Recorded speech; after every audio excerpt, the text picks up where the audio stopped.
One Piece is finally back, therefore I'm finally back to covering peak fiction. If you're new here, dab me up, tween. And if you're not, still dab me up, tween, cause we locked in. Now this is gonna be a long one, so grab your golden Oreos and pink lemonade. Them shits fire. Now on with the heat. So Egghead Island is surrounded by a fleet of 100 ships of various sizes, including 20 massive battleships that far outclass the Buster Call, which could summon a nation-sized fleet. Aboard the ships are 30,000 Navy soldiers, which is led by the Vice Admirals and the oil farmer himself, Kizaru. And one of the Navy ships got rolled up on by a sea beast weapon that went for a little snack, and it started laughing at him. But Kizaru ain't pull up for bullshit and quickly packs up the sea beast weapon. And just look at bro posing, waiting for someone to notice the fit. I'm telling you, this man Kizaru is a next level oil farmer. Look at bro posted with his crew tearing up some ramen, even got the iconic panda bear with him, as a whole gang of pacifista and sea beast weapons are in front of them, and his little nephew on the same time and enjoying a little snack before he get active, as he talks to his uncle Kizaru through a transponder snail in disbelief that he'd actually come to kill Vegapunk. But Kizaru lets Sentomaru know that studying the void century is a crime that even he can't defend, and so quite frankly he has no choice in the matter as he's only a Navy's puppet. Suddenly one of Kizaru's subordinates lets him know that they picked up a signal coming from Egghead, which they found out is making a call to Mary Joie. So his subordinate informs him that the buzz down on his wrist is actually a black transponder snail, which he can use to listen in on the conversation. So the call was coming from York, who contacted the five elders, and she started getting on their heads for trying to kill her, even though she was the one who informed them about Stella's betrayal. But the five elders aren't taking any chances cause she too is a Vegapunk. But York's like, my nigga, if I had interest in the void century, I wouldn't have informed you. Workery's like, good point. They couldn't even argue it, so instead Nezjuro changed the topic. Surprised that she's alive, Nezjuro asked her what happened to the Straw Hats, which she's like, the fact that I'm the only one contacting you after last night should tell you everything, and lets them know that she has control of Egghead, and even if they try to harm her, she has the Seraphims. So York asked again, why is this fleet surrounding the island, and asks, do they want to have a war with her? But the five elders decides to negotiate with York as they're aware that she is capable of creating the mother flame that they desire. And Kizaru smiles as he hears some valuable information. So York strikes a deal with the five elders, telling them to promise not to harm the lab and make her a celestial dragon. And one of the five elders that is speaking for all of them said it would be done. Meanwhile, whole time Luffy and the gang set the whole thing up as they're holding her captive, and she begs the five elders to save her, caught the five elders and Kizaru by surprise. That man Luffy moving like a mafia boss. And after the gang was done chatting and feasting, it was time to set their escape plan in motion. So Luffy's talking to the five elders, and you know, for the most part when Luffy get in contact with someone new, especially if it's his ops, he gotta let them know that he'll become king of the pirates, and lets them know that if they want to save York's life, they need to clear the ships from shore. York started screaming for help, saying that Luffy's gonna kill her if she don't get saved, and the Navy soldiers that's tuned in was worried for York as they saw Luffy as a menace. Even Bad News Morgan, Vivi, and Wapple are tapped in shock that Luffy is talking crazy to the five elders. So Workery asks Luffy who are all still alive in there, which bro's about to go for the bait, and look at Usopp, he looking at bro like, what are you doing? But Robin being a W woman shut Luffy up and ended the call, letting Luffy know that information is a weapon, so you must not give it to your enemies. Luffy's like, oh alright, well at least now the ships would be gone. Usopp's like, no it's not, you think the Navy are that dumb? Meanwhile on the other side of things, Saturn is talking to Vice Admiral Doberman, letting him know that there are 3 things you must protect: York, their brain punk records, and the power plant that creates the mother flame. All else is expendable. Doberman's like, but sire, Rob Lucci and the other Cypher Pole agents are still... Saturn didn't even let bro finish his sentence and was like, he's just talking about the worst case scenario, and told bro not to lose sight of our highest priorities. And Saturn tells him he should consider human lives nothing more than insects, talking about they reproduce quickly even if their numbers dwindle. And panning back to the control room, York tried to threaten the gang, letting them know that she made a pact with the elders, so if they touch her they'll get destroyed along with the island like Ohara. Nami being a W woman is always sticking up for Robin, knowing how sensitive of a topic that is to her. Nami smacked York in the head with her climb attack. Meanwhile Chopper checks up on Robin, making sure she's feeling okay, which she's like, yes, thanks to him. Chopper excited as hell, and Vegapunk pulls up thanking them for saving him from being killed by York. But Chopper's like, we couldn't do it alone, as they all look at Kaku, which Chopper's like, while we were getting chased by the Seraphim, bro pulled up at the right time. Kaku's like, I ran into them while looking for Zoro, then I got bodied since it was 2 of them, which Zoro being petty as hell was like, yep, and that's when you were saved by me. Zoro had that man Kaku crashing out. Meanwhile Lilith's in tears as she thinks Edison has been boomed for good, but bro's like, I'm still alive. And Usopp turns around telling Lilith to be quiet as he's trying to tap into the basement, and as he successfully does, the Cypher Pole members thank them for saving their lives as they feast on the food they gave them. And the other Cypher Pole member asked if Usopp could let them out, but bro's like, hold on now, you got too much dip on your chip, I'm glad you're okay, but sit your ass down. So the other Cypher Pole member asked if they could be relocated, at least as they can't relax with the Seraphims around. Usopp's like, I thought they were on your side. Bro's like, yeah, but in case they crash out. So Usopp asked Vegapunk if they were safe, which Vegapunk's like, oh why of course. As the bubbles the pacifistas are trapped in are made of the same material as pacifist Pasta-Fista's MK3's bubble shield, which can deflect cannon blast, and is also created with sea energy, making it the perfect weapon for trapping devil fruit users. S-Hawk's pissed, talking about some how dare you trap me in this thing, and S-Snake's like, you don't need to be scared of us, none of us were ordered to kill you, we have no interest in you. And Frankie thanked S-Snake for undoing the petrification on them, which Vegapunk's like, oh word, I never programmed S-Snake to do that, as S-Snake's over there blushing thinking about Luffy as he was the one who caused her to undo the petrification. Jinbei's like, oh, so that's what happened, even the original Hancock has a soft spot only for Luffy, and her Seraphim is the same way. Meanwhile, Luffy's over there chatting with S-Snake as Vegapunk's putting the information he was given in his notes, and it was thanks to Lilith who, after being depetrified, let Nami borrow her bubble gun, which allowed Nami to capture all the Seraphim at once, which she ended up saving Sanji as well. So Luffy thanked S-Snake for everything, and just like Boa, she mistakes Luffy's thank you for I love you. Meanwhile, Alice lets Vegapunk know that the communication system has been destroyed, but the Frontier Dome still won't open, which York lets them know that she's the one who protected the passcode and that her brain isn't linked with theirs and that she won't tell them. That got Lilith heated, and York lets Lilith know that she's protected by the code and the world itself. So Vegapunk's like, if we can't deactivate the barrier, then we can't escape. Luffy's like, what, even after all I did to help us escape? Which Usopp's like, gang, I told you that didn't work. And Brooks like, I'm sure the government wasn't going to let us off the hook in the first place. And Nami lets the gang know that sooner or later they'll start attacking. Meanwhile, Lucci was analyzing the situation, plotting something devious. And Kaku's like, what you mumbling about, gang? But bro's like, nothing, just talking to myself, gang. So Stussy pulls up telling Stella that they're surrounded in all directions, and that there are 100 ships of various sizes and 30,000 soldiers. And Kizaru is there. And no matter the situation, Sanji's always gonna fiend over the ladies as he pulls up offering Stussy a cup of coffee, which she gladly accepts. And that man Lucci in the back mad as hell on how he got betrayed. But Stussy's like, don't look at me, nigga. And Vegapunk pulls up on Nami asking if she's the navigator, which Nami's like, yeah, that's me. So Vegapunk asks Nami to tell him about the shipping route, which she tells him that the law post hasn't recorded a signal yet, but they do have one steady needle from the land of Wano pointing northwest, which Vegapunk lets her know is Elbaf. And with Luffy and Usopp overhearing the place they've always wanted to go being mentioned, they ask, are they going there finally, which Nami's like, I guess. And with that, their next destination is Elbaf, the land of giants. So Vegapunk cooks up a plan of escape, but unfortunately the Vega Force 01 cannot fly out of range. So Frankie lets Vegapunk know that they can fly a kilometer further using the Sunny's Coup de Burst, which flies on Cola. And with that, two geniuses were locked in. And Vegapunk tries to tell Lilith what she'll be taxed with, but Lilith's like, I'm already knowing, gang, I'll use the Vega Force 1 to carry the Sunny to the backside of the island. But Atlas like, before they can do that, they'll need to deactivate the Frontier Dome. So Vegapunk, Edison, and Atlas started cooking. Meanwhile, Luffy, Lilith, Bonnie, and Frankie makes their way to the Vega Force 1 to move the Sunny to the backside of the island. But Frankie's a bit worried due to opening the barrier, which also means that the enemy's attacks are able to go through. Meanwhile, Lilith is excited at the thought of being able to leave the island and visit the outside world for the first time. And Luffy and Bonnie's worried about their current food supply as they want more, with Bonnie demanding pizza, but Luffy's like, relax, with ingredients Sanji can make us pizza. So Bonnie's like, Sanji's so cool being a great cook and an excellent fighter, which Luffy's like, why the sudden change of mood? You was bitter against Old Man Apple a while ago, which she laughs and tells him that she won't kill Vegapunk, which was a relief for Luffy as he mocks her, asking if she's been crying all night, getting Bonnie heated as she's like, no, I wasn't. Meanwhile, on the other side of things, a Navy subordinate gives Vice Admiral Doberman the transmission from Lucci on the situation inside the control room, as Doberman tells the subordinate to share this information with the other ships. Meanwhile, Kizaru pulls up on Saturn, who asks him if he heard the conversation, which Kizaru's like, hell yeah, bro was talking head like he's in control, but it seems like they're trapped inside. So Saturn's like, the barrier is a laser defense system, correct? Well, my boy, you are light itself, so can you get inside? Kizaru's like, why, of course, but the thing is, there's an old friend of mine who is defending Vegapunk below it. Saturn told bro to just jump over him, but Kizaru can't do that because he got an image to maintain. He can't be out here losing aura points, so he don't want to humiliate a man who is determined to stand in his way, so he wants to give bro the respect of a fair fade, and let Saturn know that Sentomaru has countless CB's weapons and the Pasta-Fistas to sink their ships, so there will be tremendous damage. So Saturn's like, I bet we can't take too much time then, and asks Kizaru if he knows the location of the power plant, which Kizaru gives him a piece of paper signed by Lucci of all the information they need. Meanwhile, on the other side of things, the Navy fleet were preparing for battle. Meanwhile, over at Labo Phase, as Luffy and the gang are on the move, Lilith spots the Sunny and Vega Force 1. And panning back on the other side of things, Kizaru pulls up and Sentomaru stands up as he knows it's time for the fade to commence. So Kizaru uses Sacred Yadamir and Sentomaru command the Pasta-Fistas to move to shore to defend the island from the Navy. And as Sentomaru prepares his defense, Kizaru pulls up clashing with bro, causing a huge explosion which caught the gang by surprise as they see light shining from the ground, which Luffy's like, someone's here, someone's strong. Meanwhile, Kizaru and Sentomaru got the boxing with the lead choreography. That man Sentomaru was really holding it down. Meanwhile, on the other side of things, Vice Admiral Doberman lets the gang know that Kizaru landed on the island and that their enemies will fight back. So the gothic baddie Vice Admiral Dahl tells the other Vice Admirals to slide. collide, and they spring into action, so the pacifistas shot to light them up but was stopped by the Navy's cannon fire. And with that, the Vice Admirals are now on Egghead Island. Meanwhile, the Navy ships were getting attacked by Sea Beast weapons, so Vice Admiral Red King pulled up, absolutely obliterating one of the Sea Beast weapons with a single shot. Now hold on real quick, I know Oda gets wild when it comes to designing characters, but damn, what in the actual fuck is that? But yeah, so one of the pacifistas attempted to fire a laser at the Navy's ships, but Vice Admiral Dahl, who Oda was working overtime designing, pulls up on the pacifista, preventing it from attacking the ships. The kick was crazy, but Shawty's so bad the animators had to run it back to give her a little more screen time. And Vice Admiral Pomsky takes down the other pacifista. And panning over to the control room, Usopp's in shock as he sees that the Navy and Sea Beast robots had started fighting at the shore. But Vegapunk's like, as long as Sentomaru is commanding the pacifistas, the island's defenses are iron tight. Which Usopp's like, isn't that why bro came out to take out Sentomaru? Vegapunk's like, who? So Usopp shows the screen and they see it's that man Kizaru making sure the gang see the fit in 4K. Now the gang's in shock and Nami's like, is he here already? Which Usopp's like, nah, he's now fighting right below us. York's like, you people are cooked now. But Zoro ain't trying to hear what she talking, and Lucci in the back looking like he plotted something nefarious right about now. Meanwhile, the gang is panicking, some more than others, as Sanji is hardly phased. Meanwhile, Brook and Chopper are suffering from PTSD as they're reminded of how powerless they were against Kizaru back in Sabaody Archipelago. And Zoro's like, I never thought I would see him again on this island. And as Sentomaru's holding it down against Kizaru, Vegapunk's stressing as he can't believe that Sentomaru has to fight Kizaru. But Edison and Atlas told bro to lock in, so that he did.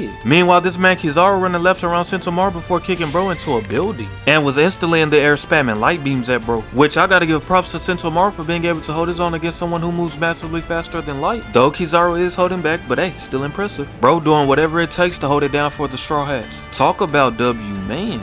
So Sentomaru grabs hold of his weapon and leaps in the air, splitting Kizaru in half. Sentomaru done hit bro with a slash of reminiscence cause Kizaru started thinking about the past, where him and Vegapunk first met Sentomaru, who took down a gang of bears that they were tasked to hunt. Vegapunk's like, you're strong, where you from? But Sentomaru's like, niggas from my village mad weak, so I won't go back there. Kizaru and Vegapunk looked at one another as they already knew bro was capping, which Kizaru's like, you got kicked out, didn't you? So Sentomaru went on about how he's strong and don't get hungry and wants to work cause he wants money, which Vegapunk's like, some you wanna buy? Which Sentomaru says rice balls in his stomach starts to growl. Had the whole squad laughing. But with seeing Sentomaru's exceptional strength, Vegapunk hired him as his bodyguard, which Sentomaru then pulled up on Kizaru, calling him uncle as he asked him for advice on how to protect Vegapunk. Kizaru's like, uncle? Damn little nigga, you making me sound old. And once Kizaru was done taking a trip down memory lane, Sentomaru smacked Kizaru with sumo strike. But Kizaru's like, good one pal, but you're not the only one with superb defense, and shot Sentomaru with a light beam point blank. Then Kizaru purposely got in front of the camera just to oroform after violating his nephew. And with that, Kizaru commanded the pacifistas to work with the Navy ships to sink the Sea Beast weapons. And so the pacifistas start to put in work. Meanwhile, in the control room, as the gang is spectating the situation, they see Sentomaru toasted on the ground, as Kizaru started oroforming over bro's unconscious body, until he decided it's about that time to pay Vegapunk and the gang a visit. Meanwhile, Lilith is piloting the Vega Force 1 that is carrying the Thousand Sunny, which Luffy, Bonnie, and Frankie are on, as they make their way to the backside of the island. Meanwhile, Kizaru effortlessly made it past the barrier due to being light itself.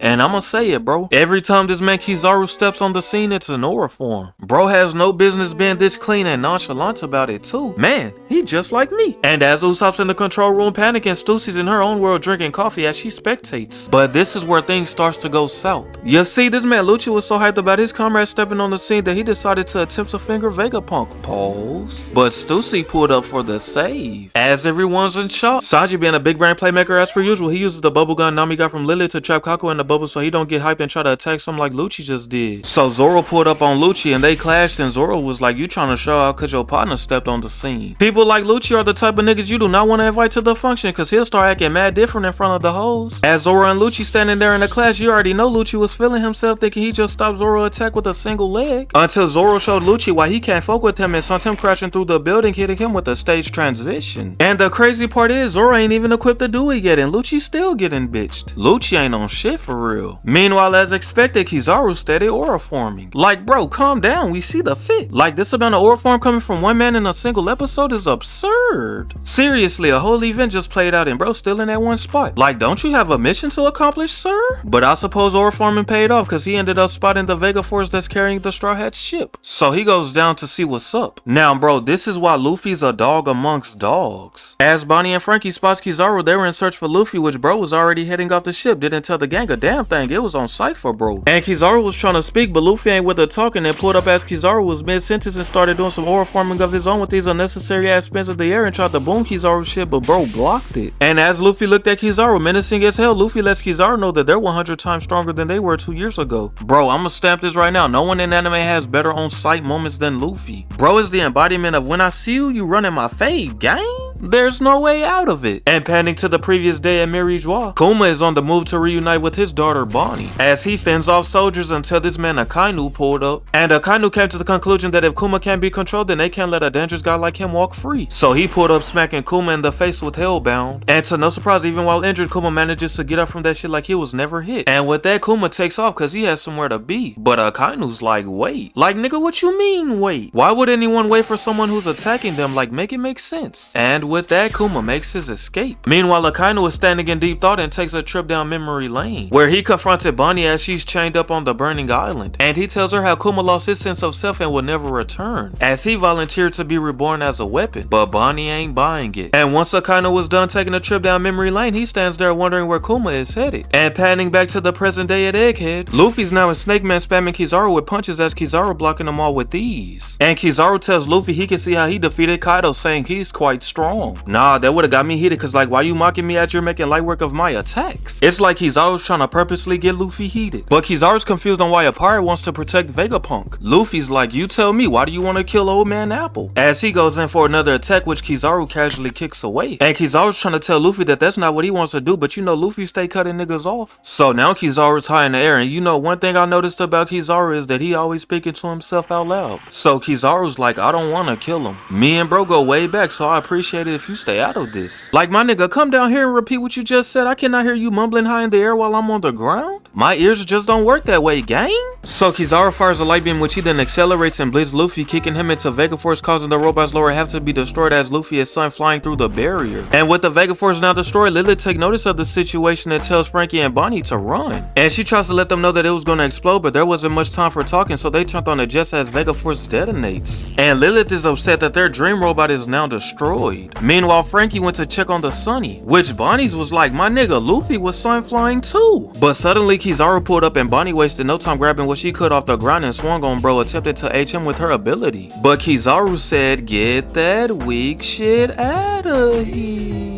Saw Bunny flying into the barrier. The sheer power behind One Piece characters' physical attacks are insane, and the fact that niggas be surviving it is even crazier. And that man Frankie really thought he was finna put in work. Bro really crashed out and said, I'm about to boom this light man with light. Like, you can't make this shit up. And Kizaru just knew bro was on bullshit too, so he didn't even bother to waste his time and just went about his mission. And with Kizaru on the move, Lilith understands that Stella's in danger, so she tells Frankie to call the gang. Panning over to the control room, Usopp answers the call, which Frankie asks if everyone's alright. Which Usopp lets him know that they're doing good, but suddenly got interrupted by Vegapunk, Atlas, and Edison, who lets the gang know that they've cracked the deactivation code for the defense system. So Vegapunk lets Frankie know that they can deactivate the barrier at any time and asks if he moved the Vega Force and the ship to the backside yet. Which bro's like, nah, but since there's no time to explain, he tells them to get out of there. But it was already too late as Kizaru was now inside the control room. Had everyone shook. That man Vegapunk pulled a he's right behind me, isn't he looking ass? So Vegapunk asks Kizaru if he's the one who caused that explosion earlier, which Kizaru's like, yeah, unfortunately that dream robot of yours blew up. And lets Vegapunk know that he'd rather not drag this difficult situation out any further. Until suddenly the GOAT himself, Luffy, sprung back into action with Gear 5 activated. Luffy got the tweaking cause his back was burning, but in this mode any form of pain is a joke to bro as he starts laughing it off. Bro's excited as hell that he's back in action and pulled up to the control room. And as Kizaru's looking around, lost as hell, Titan Luffy appears grabbing Kizaru like an action figure. Luffy even had the gang affected by his Tomb Force like he did back in Onigashima. And Luffy tells Kizaru thanks for knocking him all the way down. And that he went through the barrier 2 times and thought he was cooked and started laughing about it. Cause like of course he would, his Gear 5 Luffy. And as bro laughs about it, the Iron Giant Emmett awakens. Man, it feels good to cover peak fiction again. And you already know these few episodes are absolutely pure heat. A solid 10 out of 10 for me. Cause One Piece never miss. Now with that being said, if you made it this far, don't forget to drop a like and subscribe. We moving. Also, I'm taking recommendations, bro, so hit the comments. And more heat on the way.